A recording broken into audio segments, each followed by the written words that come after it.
আসসালামু আলাইকুম।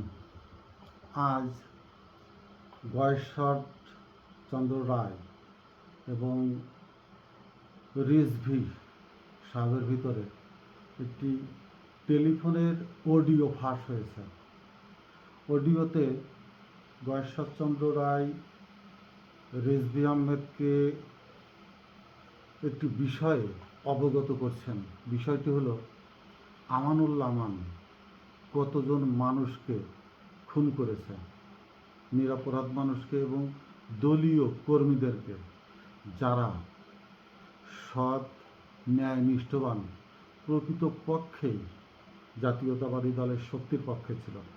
এবং এমন একজনের একটা ছেলের নামও বলেছে, যে ছেলেটা অনেক পয়সাও খরচ করেছিল আমানুল্লাহ আমানের পক্ষে নির্বাচনী প্রচারণায় বা বিভিন্ন সময়ে। তাকেও সে ঘর হইতে বের হয় না, কিন্তু অন্যভাবে দাওয়াত করে বের করে নিয়ে যায় পথে তাকে খুন করা হয়, হত্যা করা হয়। কথিত আছে বর্তমান যিনি সড়ক পরিবহন মন্ত্রী, ইনিও এরকমের মার্ডার কেসের আসামি। আরও আছে, দেশে অনেক আছে, পর্যাপ্ত পরিমাণ বিএনপিতে খুনি, সন্ত্রাসী এবং সন্ত্রাসী বলতে আন্ডারগ্রাউন্ডের রাজনীতির সাথে জড়িত ছিলেন। বিভিন্নভাবে এই দলের ভিতরে একটি অভয়ারণ্য গড়ে তুলেছিলেন। আমি বিস্তারিত সব দিকে যাব না। আমি আমানুল্লাহ আমানকে নিয়ে এর আগেও ভিডিও করেছিলাম, যে বিএনপির অভ্যন্তরীণভাবে দুর্বল করে যারা ক্ষতি করেছিল, তার ভিতরে অন্যতম একজন হচ্ছে আমানুল্লাহ আমান। এই আমানুল্লাহ আমানই প্রথম ম্যাডামের অফিসে, একেবারে তার ব্যক্তিগত অফিসে কলম, তখন কলম উঠেছিল, ভিডিও ক্যামেরা লাগানো কলম, ম্যাডামের টেবিলের উপরে কলমদানের ভিতরে সেই ভিডিও করা যায়, সেই কলম উনি অন করে রেখে আসছিলেন এবং এ নিয়ে অনেক কুৎসা রটনা করেছিলেন। ম্যাডামকে এই নোমান, এই আমান ব্ল্যাকমেল করেছিলেন, আরও বিভিন্নভাবে তাকে ছোট করতে চেয়েছিলেন, দলের অভ্যন্তরে দুর্বল করতে চেয়েছিলেন মানসিকভাবে, এবং তাকে দলের শুধু না, পুরো রাষ্ট্রীয়ভাবেই অপমান অপদস্থ করে বিভিন্নভাবে হেনস্থা করার চেষ্টা করেছিলেন। এটা ব্যক্তিগতভাবে হয়তো করেছিলেন, অথবা বিএনপির ভিতরে যে আওয়ামী লীগের যে দালাল তৈরি হয়েছিল সে সময়, শেখ হাসিনা যাদেরকে পয়সা দিয়ে একবার কুকুর বানিয়ে ফেলেছিল, তার ভিতরে এই আমানুল্লাহ আমান একজন, যে দলকে একজন সচিবের গায়ে হাত তুলে বিতর্ক সৃষ্টি করেছিলেন, যার জন্য মহিউদ্দিন খান আলমগীর পরবর্তীতে সচিবদের নিয়ে সচিবালয় থেকে বের করে মিছিল বের করার একটি মক্ষম জায়গা তৈরি হয়ে পড়ে গিয়েছিল এই আমানুল্লাহ আমানদের কারণেই। আমানুল্লাহ আমান আওয়ামী লীগের সময়, আওয়ামী লীগ তার নামে কোনো মামলা করেনি, বা তিনি এমন কোনো ভূমিকাও রাখেননি যে আওয়ামী লীগ তার বিরুদ্ধে কোনো মামলা করবে বা তাকে ধরবে, তার বিরুদ্ধে কোনো পদক্ষেপ নেবে, এমন কোনো পদক্ষেপ আমানুল্লাহ আমান করেননি। কিন্তু যেহেতু বিএনপি মামলা হামলার শিকার হচ্ছে, অত্যাচারিত হচ্ছে, নিপীড়িত হচ্ছে, তো তাদেরকেও তো একটা কথা বলার জায়গা তৈরি করতে হবে। তিনি সেজে গুজে ওই ডিবি হারুন টারুনদের সাথে যোগাযোগ করে নিজের ঘাড়ে মামলা নিয়েছিলেন। যারা মিডিয়াতে দেখেছেন, উনি যেদিন জেলে যায়, ওনার গাড়িতে কি কি তোলা হচ্ছিল, টেবিল ফ্যান, চা কফি খাওয়ার হট ওয়াটার ফ্লাক্স, ওই গ্যাস সিলিন্ডার, গ্যাসের চুলা, মানে কিছু কিছু জায়গায় কি মেয়ে বিয়ে দিলে যেমন একেবারে সাজ সরঞ্জাম আদি গুছাইয়ে জামাই যে নকুদে পাঠায়, একবার গাড়ি ভরে, মেয়ে জামাই এক গাড়িতে থাকে, তার পিছনে আর এক গাড়িতে একবার ফার্নিচারটার দিয়ে একবার মেয়ের সংসার সাজিয়ে দিবার মতো সমস্ত কিছু দিয়ে পাঠানো হয়। আমানুল্লাহ আমানকে জেলে পাঠাচ্ছে, জেলে যাচ্ছে তার ছেলে বা সাথে নেতাকর্মী যারা ছিল, গাড়ি ভরছে, গাড়িতে উঠাচ্ছে, শুধু জেলে যাচ্ছেন তিনি। জেলে যাচ্ছেন না শ্বশুর বাড়িতে যাচ্ছেন, না কোথায় যে তিনি বিলাসবহুল হিসাবে হয়তো কোনো বিদেশ সফরে যাওয়ার জন্য একেবারে পুরো পিকনিকের আইটেম গুছাই নিয়ে যাচ্ছেন, বলা দুষ্কর। হাসি আসছিল আমার নিজে দেখে, এটা একেবারে সরাসরি সংবাদেই এইটা দেখাচ্ছিল যে আমানুল্লাহ আমান জেলে যাচ্ছিল। এর পিছনেও তার হাত আছে যে আমি যখন এইগুলো জেলে যাব, পুরো জাতি যেন দেখে যে আমি জেলে যাচ্ছি। কারণ বিএনপিরা এখন ওই মানে যে কোনোভাবেই হোক নিজস্ব স্বার্থসিদ্ধির জন্য কার জমি দখল করেছে, কার বাড়ি দখল করেছে, কার গাছ কেটে নিয়েছে, সালিশ করে লাখ লাখ টাকা নিয়েছে, একজনকে দিয়ে আরেকজনের সাথে মারিয়ে রাস্তা বন্ধ করে বিভিন্ন উৎপাত করার ফলে যেসব সামাজিকভাবে মামলার শিকার হয়েছে, সমস্ত মামলাই এখন তাদের নামে রাজনৈতিক মামলা হিসাবে চালিয়ে দেওয়ার। তারা রাজনীতির মঞ্চে দাঁড়িয়েই বলে আমি 60টি মামলার আসামি, আমি 30টি মামলার আসামি, 30টি মামলার আসামি, 60টি মামলার আসামি। এই আসামিগুলোর হওয়ার ফিল্ডগুলো কোথায়?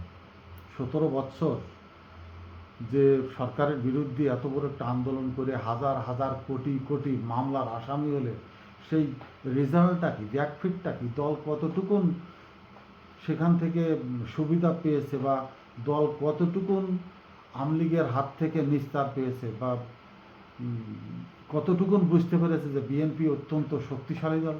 পুরা দেশই তো আমলীগ ছিল, পুরা দেশই তো আমলীগ হয়ে গিয়েছিল।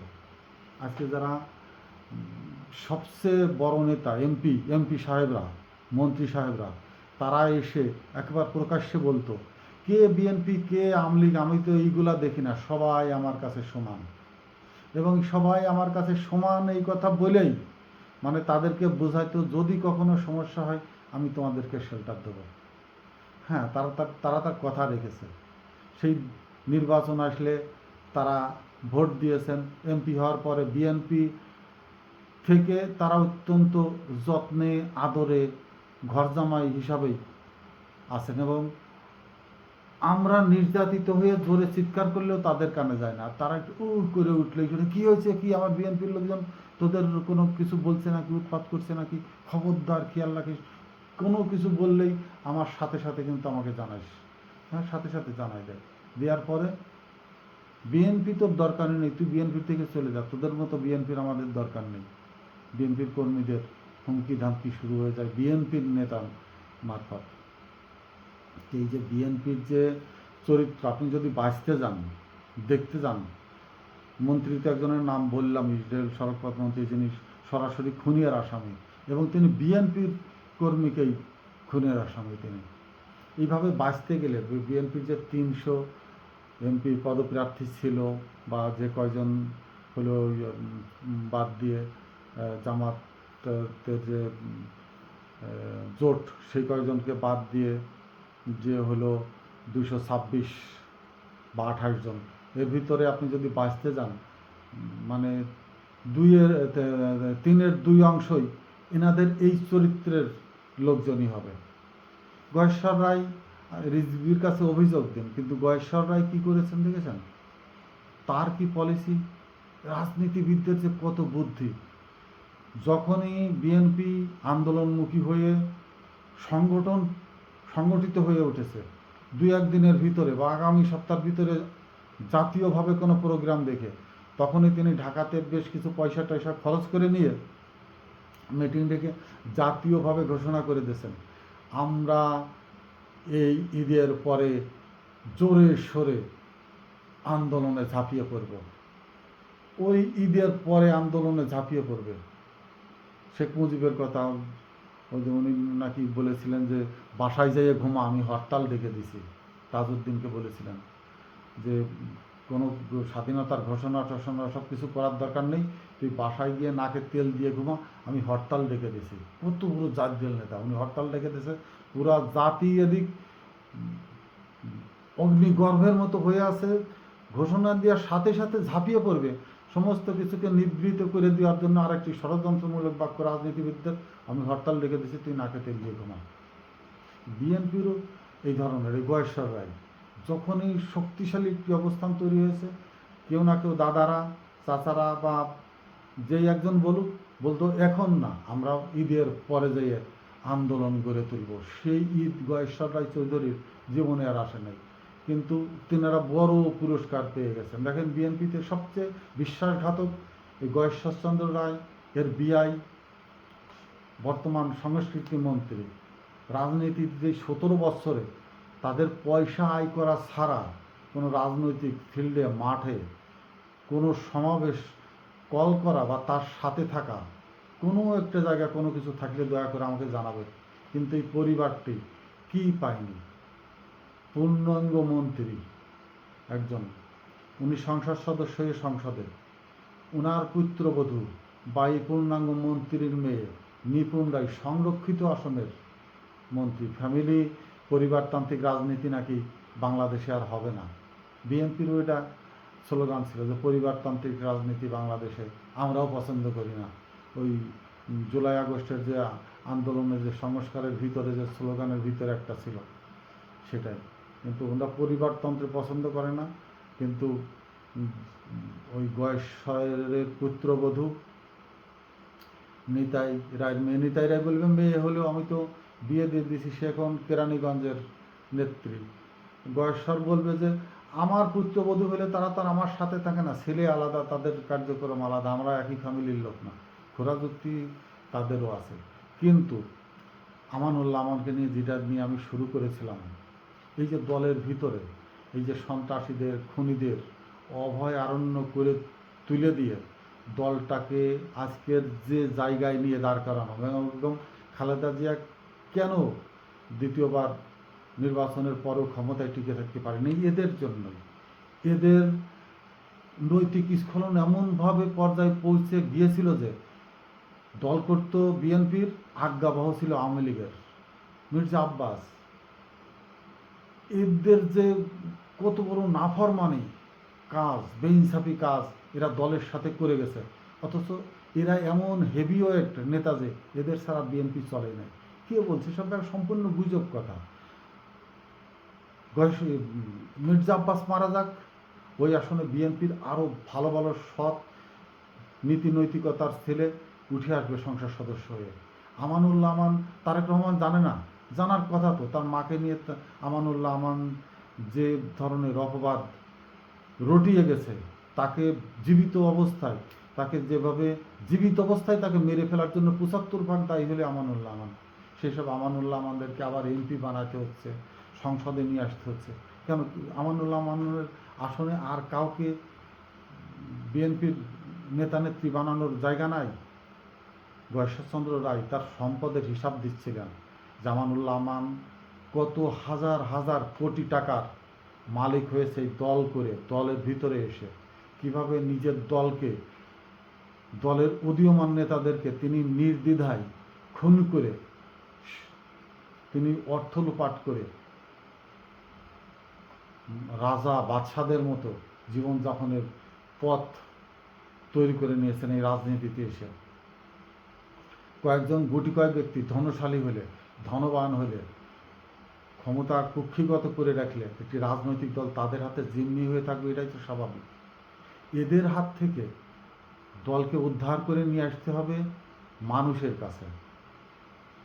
আমানুল্লাহ আমানরা টাকা ছড়াবে, আমি জানি কোটি কোটি টাকা ছড়াবে, কিন্তু বর্তমান প্রজন্ম, বর্তমান যে যুব সমাজ, বর্তমান মানুষের যে জায়গাটা, চিন্তা চেতনার জায়গাটা, পয়সা খাবে, ভোট কি দিবে?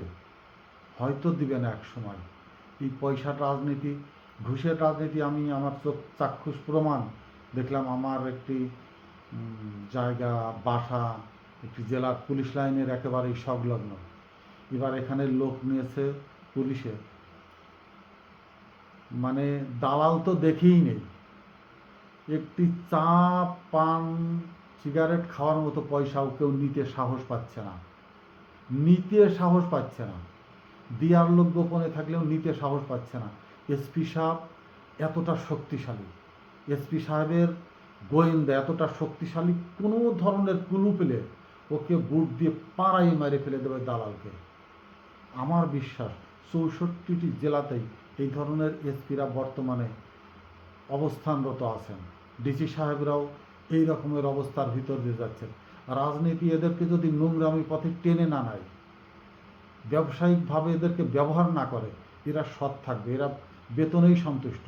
কিন্তু এদেরকে নষ্ট করে ফেলে এই আমানুল্লাহ আমাদের মতো লোকেরা, যারা এদেরকে ব্যবহার করে হাজার হাজার কোটি টাকার মালিক হয়ে গেছে এই দলের সার্টিফিকেট নিয়ে, দলকে ব্যবহার করে দলের নেতা হিসাবে। আগে দলকে, এই ধনবান অর্থশালী খুনি সন্ত্রাসীদের হাত থেকে দলকে উদ্ধার করতে হবে। আগে উদ্ধার করে সাধারণ মানুষের বুকের কাছে নিয়ে চলে যেতে হবে দলের আদর্শিক নেতৃত্বকে।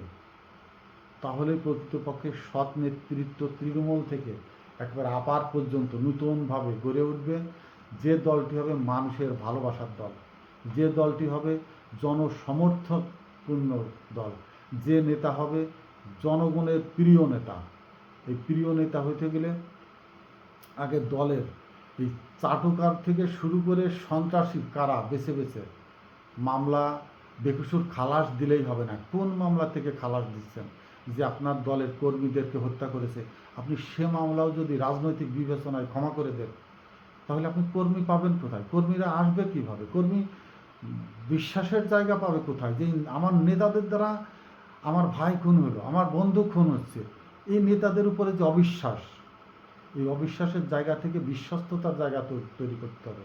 তারেক রহমানকে সদ্য আসছেন 17 বছর পরে, সময় লাগবে বুঝতে, কিন্তু তার পাশে বোঝার মতো, জানার মতো মানুষের সমারোহ হইতে হবে, তাকে সুযোগ করে দিতে হবে তার সাথে কথা বলবার। 10 জনের কথা শুনলে যদি ইতেনার একজনের কথাও পছন্দ হয়, সেই কথাটি অন্তত ধারণ করতে শিখুক। আদর্শবান রাজনীতির সংগঠন আদর্শের জায়গায় আসুক, তিনিও জনপ্রিয় নেতা হয়ে উঠুক। পরিবারতন্ত্র যে গন্ধ তার গায়ে আছে, তার বাইরে এসে আলাদা ইমেজ তৈরি করে তিনি যেন স্বধারায়, স্বকীয়তায় একজন রাজনৈতিক প্রিয় নেতা হিসাবে জনগণের কাছে ভালোবাসা পায়, শ্রদ্ধা পায়, এই আশা ব্যক্ত করছি। আসসালামু আলাইকুম।